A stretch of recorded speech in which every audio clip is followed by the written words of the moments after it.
오늘 주회전에 나왔어요. 은혜 감사합니다 하고 하나님께 예물도 드리고 또 하나님 위해서 제가 뭘 좀 할까요? 예, 일 있으면 저에게 맡기세요. 제가 하겠습니다 하고 일도 감당하고 언제 네가 그렇게 잘해서 이렇게 내 일을 하냐? 오냐 고맙다. 정말 기쁘다. 아버지께서 그렇게 하셔야 할 텐데 자, 우리들이 하나님 아버지의 자녀로서 이 아침에 나와 있는데요. 아버지 하나님이 내 모습을 보시면 기뻐하실 모습인가요?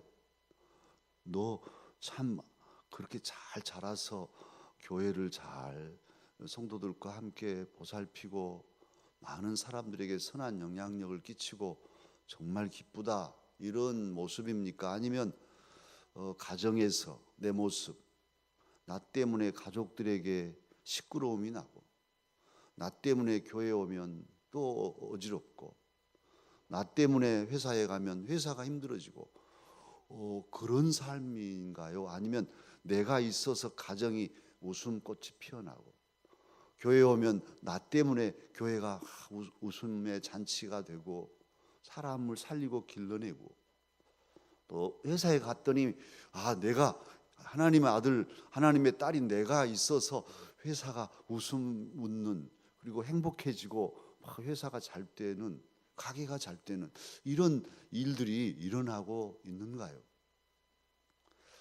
사실 우리들의 삶에 열매를 맺자고 이 아침에 나와 있는데 열매가 없다면 제일 먼저 아파하실 분이 하나님 아버지이십니다. 하나님 아버지의 마음이 너무너무 괴롭고 슬프실 거예요. 그리고 열매 없는 우리들의 삶 역시도 삭막하죠. 메마른 삶. 예레미야 17장 8절에 우리가 그 삶들을 4절 5절에 5절 6절이었죠. 5절 6절 맞아요. 5절 6절에 메마른 삶, 그 간조한 땅과 건건한 그런 땅에 거하는 하나님을 의지하지 않고 사람을 의지하고 사람의 힘만 가지고 살려고 하는 사람의 결국은 열매가 없는 소금기가 많고 메마른 땅에 심어진 나무처럼 시들어버리는 그런 삶이라고 우리는 어제도 그 말씀 또 생각하면서 7절 8절을 우리가 어제 말씀으로 읽었던 것 기억합니다. 오늘 저와 여러분의 삶이 그런 삶이 되어서는 안 돼요.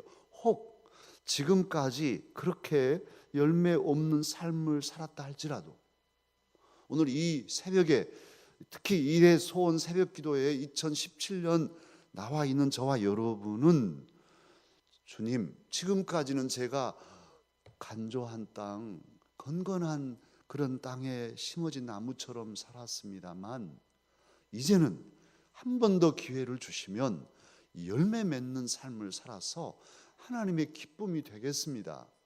나 주님의 기쁨 되기 원합니다. 아버지 하나님 나를 불쌍히 여기시고 내가 다시 결심하고 하나님 앞에 서겠사오니 열매 있는 삶을 살도록 도와주십시오. 이 새벽에도 우리가 간절하게 하나님 앞에 기도하며 나아가십시다. 열매를 맺어야 되니까요. 열매 있는 삶이라야 하나님이 기뻐하시고 하나님이 기뻐하시면 나도 기쁘고 나도 행복하고 그리고 열매가 있으면 어떻습니까? 그 열매를 나눌 수 있잖아요. 나도 좋지만 그 열매 때문에 내 사랑하는 사람들도 행복하고 주변이 행복해지는 얼마나 좋아요. 이런 삶을 하나님께서는 저와 여러분이 살기를 원하고 원하십니다. 그러면 열매는 어떤 것들이 있을까요? 우리가 맺어야 할 열매들 어떤 것일까요? 추상적으로 지금 생각을 했는데 좀 더 구체적으로 들어간다면 삶의 가시적인 것들이 있겠죠. 무슨 일을 하면 성과가 있어야 되잖아요.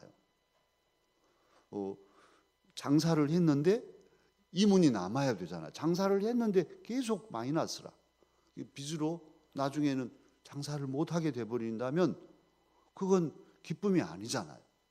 또 여러 사람들과 무슨 일을 하자고 농사를 지자고 했는데 그 농사가 잘 되어야 되잖아요. 뭔가를 계획하고 시도를 했으면 그 결과가 좋은 열매, 이것이 형통, 오늘 본문에 나오는 모든 일이 형통하리라. 형통해져야 되잖아요. 그런데 일하면 다 안 되고, 저는 IMF 지나면서 우리 골목들도 봅니다만 가게들을 하다가 또 다 안 돼 가지고 또 내놓고 또 나가고, 저분은 얼마나 손해를 보고 나가실까. 정말 마음이 아파요. 그분들은 전체 삶을 다 투자해 가지고 살아보려고 애를 썼는데 안 되니까 결국은 이제 다른 사람한테 넘기고 가는, 어디로 가는지, 가서도는 뭐 할 것인지, 그 삶이 피폐해지는 것이죠. 우리의 삶에 우리가 무슨 구멍가게를 하든 뭘 큰 사업을 경영하든 무엇을 하든 그 일이 잘 형통해서 뭔가 열매들, 성과를 얻는 것, 이것도 열매입니다. 우리의 삶이 그런 삶이 되어야 합니다. 우리 교회 여러 사업들 경영하는 일들 합니다. 담임 목사 새벽이면 손들고 주님, 여러 기업하고 있는 우리 식구들 힘들지 않게 도와주십시오. 형통하게 해주십시오. 축복하는데 내가 하는 일이 잘 돼야 되잖아요. 그렇게 하면 하나님이 기뻐하시죠. 하나님께 영광을 돌리는 것이죠. 예수 믿는 하나님의 사람이 이 세상 사람들 앞에서 덕을 이루려면 열매가 있어야 돼요. 그래서 하나님, 주의 영광을 위해서, 주의 이름을 위해서, 주님을 기쁘시게 하기 위해서 나의 삶에 열매를 맺게 해 주십시오. 기도하고 열매를 맺는 일에 집중해야겠죠. 그리고 또 뭐 여러 가지 열매가 있겠습니다. 가정 생활에서도 열매가 있고 그래야 되는데, 또 달리는 내 인격, 내 모습, 하나님이 보시잖아요. 사실은 하나님은 예배를 기뻐하시는데 예배보다 뭘 찾으시냐면 예배하는 사람을 찾으신단 말이에요. 그 사람 자체, 그 마음가짐, 그 태도, 그 모습, 그 사람의 삶 전체, 이걸 보시는 거예요. 그래서 하나님께서 우리를 지으시고 택하시고 우리를 구원해 주셨는데, 이제 하나님은 그래, 내 아들 내 딸 어떻게 열매를 맺나, 그 삶 자체가, 그 생각하는 바가, 그가 말하는 것이 어떻게 달라지고 있는지, 그가 행동하는 모든 하나하나 행동 거지가 제대로 참으로 품이 있고 그리스도인다운 모습을 갖춰가는지, 피택된 일꾼들이 있는데요, 훈련 받고 있어요. 피택된 일꾼들이 안수 딱 받는 순간 펑 하고 장로다워지고 권사다워지고 집사다워진 일이 있을 수 없죠. 그때부터 시작인 거죠, 사실은. 그래서 정말 장로다워지기 위해서, 열매 맺기 위해서, 그 열매 알이 차서, 야, 참 저분 장로님답다. 장로 아닐 때는 참 엉터리같이 살았는데 장로님 되시더니만 진짜 장로님다워. 이렇게 성도들도 인정할 그런 열매가 맺어지는 것이, 그런 인격적인 면에서 말하는 것이나 사람을 대하는 모든 태도가 참 저렇게 달라지시나, 역시 참 하나님을 믿고 볼 일이요, 이런 말을 들을 수 있어야 되잖아요. 권사님들 마찬가지, 믿음의 어머니들인데 나이로 권사하는 건 아니잖아요. 권사가 되면 어머니인 거예요. 그래서 전체를 살피고 모든 성도들의 마음을 어루만지고 담임 목사와 우리 교육자들을 위로해 주시고, 너 어디서 위로받겠어요? 우리 권사님들밖에 없어요. 그래, 그런 사랑으로 우리 또 교육자들은 힘을 얻고 가잖아요. 그런데 몰라. 그냥, 그리고 이런 어린 신앙인 같이 기저귀 차고 앙앙거리는 어린아이처럼 나 기저귀 갈아주세요 하고 울고 있는 이런 모습이라면 어른이 아니잖아요. 성숙해져 가야 되는데 그것은 그냥 되는 것이 아니죠. 어쨌든 우리들이 인격적으로 말에나 행동에나 생각까지도 연륜이 지날수록 시간이 갈수록 점점 더 열매가 맺어져서 참 너는 고맙다, 너 보면 내가 기쁘다, 이런 하나님의 인정을 받고 또 성도들의 사랑을 받는 그런 일꾼들이 되어야 할 것입니다. 이제 그렇게 될 줄 믿습니다. 하나님이 이런 말씀을 다임 목사를 통해 주시는 것도 예사롭지 않죠. 저도 마찬가지. 목사들은 어떻습니까? 그냥 목사 안수 받으면 탕펑 하고 목사 그리고 이제 끝입니까? 그렇지 않아요. 목사는 안수 받은 때부터 죽을 때까지 목사로서 지난한 자기 수련의 길을 가는 것이죠. 목사니까 더 장로님들보다 더 배나 기도하고 더 자신을 깎고 열매가 내 안에서 맺혀지도록 말하는 것이나 성도들을 대하는 것이나 또 여러 성도들의 마음을 어루만지는 것에 정말 성숙한 그런 모습이 있어야 되잖아요. 그렇지 않으면 성도들이 아프니까. 목사 한 사람이 제가 마음을 딱 잘못 먹으면 여러분들은 죽을 지경이 되실 거예요. 교회 오면 재미도 없고 예수님 안 믿을 수도 없고 목사님은 뭐 저 엉터리 같이 하고 있고 어떻게 하겠어요? 주기도 못하고 살리도 못하고. 그래 이제 목사 쫓아내려고 하면 또 안 나가고 막 서로 교회가 싸우고 멱살 잡고. 목사 한 사람이 잘못되면 한국 교회가 무너지고 성도들이 피 흘리고 철철 피를 흘리면서 울고 있어도 몰라. 그러면 그건 목사도 아니죠. 그래 나를 깎고 다듬고 정말 내가 하나님 앞에 열매가 있는지 나의 인격과 나의 말하는 것, 나의 생각하는 것, 내가 처신하는 모든 행동이 성도들에게 본이 되고 성도들에게 상처가 안 되도록 예를 쓰는 것이죠. 그래도 저 때문에 상처받은 우리 성도들이 계실 거예요. 그분들은 저를 용서해 주시고 제가 몰라서 그렇지 알고 있는데도 상처받는데 내버려 두고 죽든지 말든지 괜찮아 이런 목사는 아닙니다. 정말 상처되시면 저한테 말해 주셔야 돼요. 목사님 때문에 내가 이렇게 상처받았어요. 그러면 제가 사과하고 정말 그 상처를 싸매기 위해서 최선 다하겠어요. 사랑하는 강서 가족 여러분, 이 아침에 목사인 저도 그렇고 우리 모두 더 중요한 것은 하나님이시잖아요. 하나님 앞에 정말 열매를 맺어서 성숙한 하나님의 사람으로 하나님 저 보시면 기쁘시죠? 오냐 내 종아 내가 너를 보면 기쁘다. 그렇게 하나님이 생각하시도록 열매 맺잔 말이에요. 지금까지 어떻게 살았든지 그건 중요하지 않아요. 오늘 그리고 내일 어떻게 살아갈 건가가 더 중요하죠. 그래서 이 아침이 있습니다. 또한 우리들이 이 열매를 맺는다고 할 때 가시적인 거 아까 말씀드렸고 뭐 그건 영적으로도 그런데 눈에 보이는 것 이런 것들도 있어야죠. 그런데 정말 더 중요한 것은 나의 영성, 나의 영혼이, 나의 신앙이 정말 금같이 금빛으로 변함없이 성숙해져 가는 내 영이 살아서 하나님을 찬양하고 정말 늘 주님 기쁘시게 주님의 일을 감당하면서 감사함으로 살아가고 있는지. 하나님은 나의 영, 그러니까 인격적으로나 영적으로나 또 세상에 살아가는 삶 윤리적으로나 도덕적으로나 우리가 성숙해지는 것, 다시 말하면 저와 여러분 자체가 하나님 앞에는 열매입니다. 온전한 열매가 되어야 합니다. 사과를 따먹으려고 갔더니만 아이고 뒤쪽에 다 썩었네. 그러면 먹습니까? 버리죠. 배를 한 입 딱 깨물었는데 아니 속이 다 썩어 있어요. 그러면 얼마나 기분 나쁘겠어요.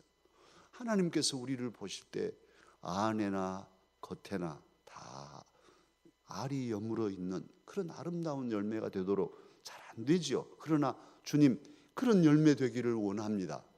그 마음으로 우리는 이 새벽에 깨어 있어야 하겠습니다. 그러면 어떻게 해야 우리는 하나님께서 기뻐하시는 열매 될 수 있을까요? 또 그런 열매를 맺으며 살아갈 수 있을까요? 오늘 시편 150편이나 되는 장장 긴 이 시편 전체에서 딱 문을 여는 너무너무 중요한 시가 1편이잖아요. 그런데 복 있는 사람은 어떻게 해야 복이 있을까 기대하는데 말씀하십니다. 자, 1절 말씀을 1절 2절을 함께 읽으십시다. 복 있는 사람은 악인들의 꾀를 따르지 아니하며 죄인들의 길에 서지 아니하며 오만한 자들의 자리에 앉지 아니하고 오직 여호와의 율법을 즐거워하여 그의 율법을 주야로 묵상하는도다. 이렇게 말씀합니다. 말씀이 너무도 선명하죠. 그리고 단순하고 분명합니다. 열매 맺는 비결, 복 있게 사는 비결, 하나님이 보실 때 정말 기뻐하실 삶의 비법이 2절 안에 다 들어있는 거예요. 그러니까 아는 게 중요한 게 아니고 이 말씀을 가슴에 새기고 이 아침에 꽉 품고 진짜 이 말씀대로 살아가는 것이 중요하겠죠. 그런데 이 말씀을 보면 우리들에게 금지하는 것들이 더 많아요. 먼저 있어요. 그래서 복 있는 사람은 첫째로 뭐 하는 사람이냐 하면 악인들의 꾀를 따르지 않는 사람이라고 말씀하고 있습니다. 이 악인들이란 하나님 없이 살아가는, 그리고 도덕적으로 그냥 함부로 살아가는 이런 사람이에요. 그러니까 자기 입속이 있으면 뭐든지 막 이렇게 취하는 이런 사람들 이 세상에 많죠. 그런데 이런 사람들이 그냥 나는 악인이라고 써가지고 다니지 않죠. 진짜 착한 사람처럼 정말 선한 사람처럼 위장을 하죠. 더. 그래서 우리가 자칫하면 속아 넘어갈 수 있어요. 뭔가를 같이 도모했더니만 아니 싹 삼천포로 빠지는 이런 일들이 없잖아 있어요. 그래서 조심스러운데 우리 하나님의 사람들 열매 맺는 삶을 살려면 이런 악한 사람들의 꾀, 이런 사람들의 삶의 어떤 사고방식, 이들이 생각하는 바, 이런 것들, 이들의 가치관, 이런 것들을 경계하고 내게 그런 게 있나?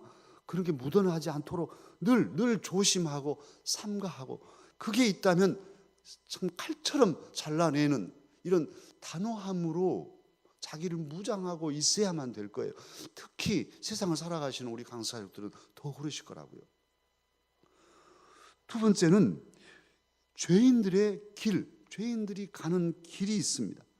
죄인들의 삶의 태도, 죄인들이 살아가는 삶의 습관, 이런 죄인들이 살아가는 방향, 이런 것들을 나는 안 한다, 거절하는 이런 자기 조심성, 그리고 자기 결심, 단호함, 이런 것들이 있어야 돼요.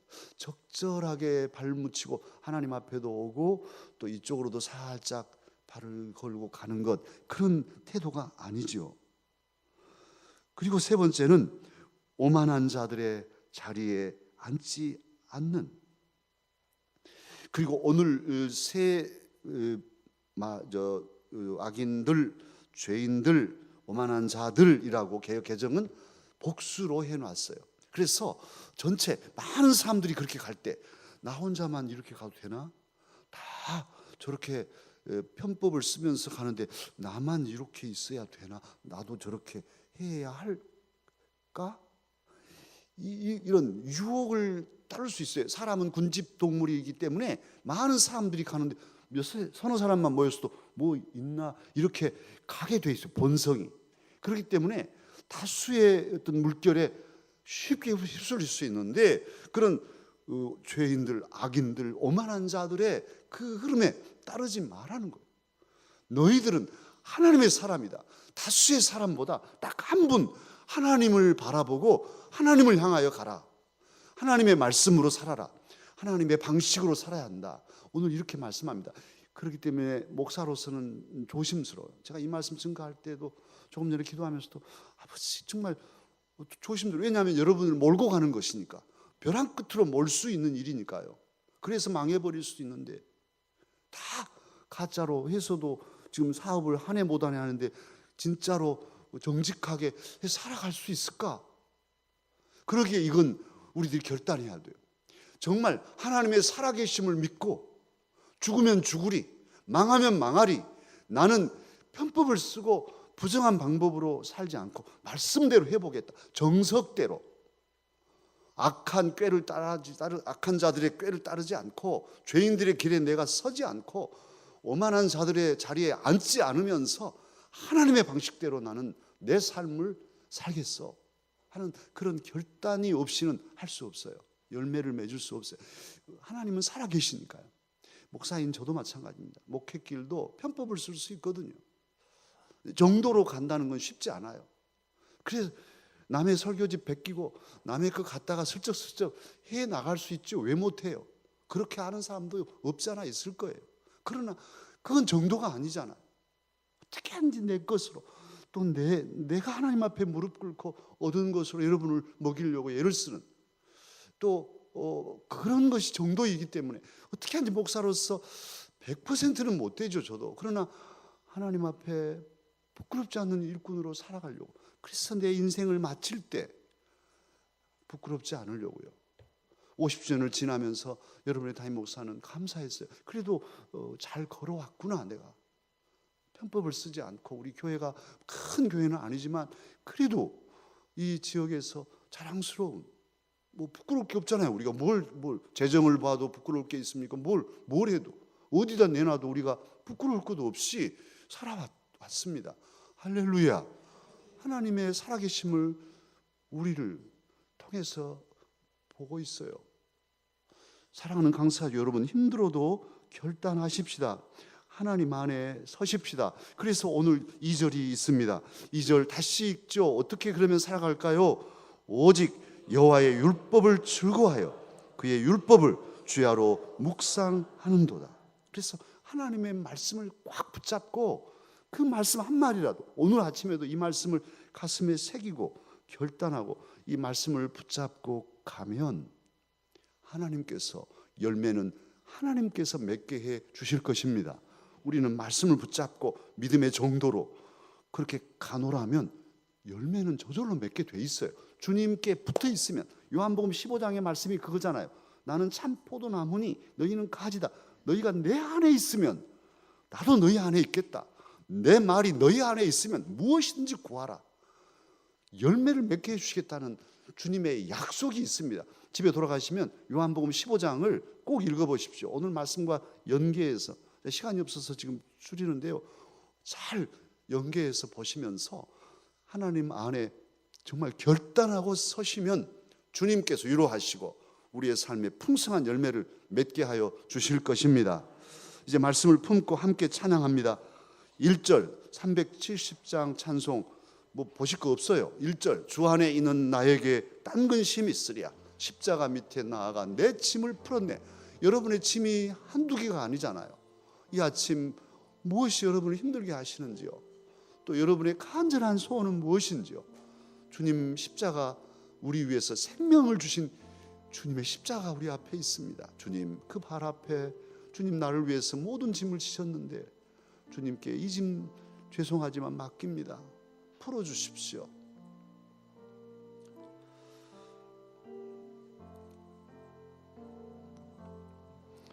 주 안에 있는 나에게 딴 근심 있으랴. 십자가 밑에 나가 내 짐을 풀어. 주 안에 있는 나에게 주 안에 있는 나에게 딴 근심 있으랴. 십자가 밑에 나가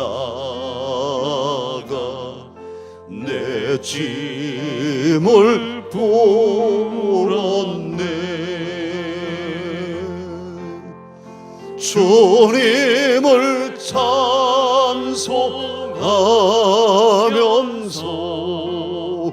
할렐루야 할렐루야.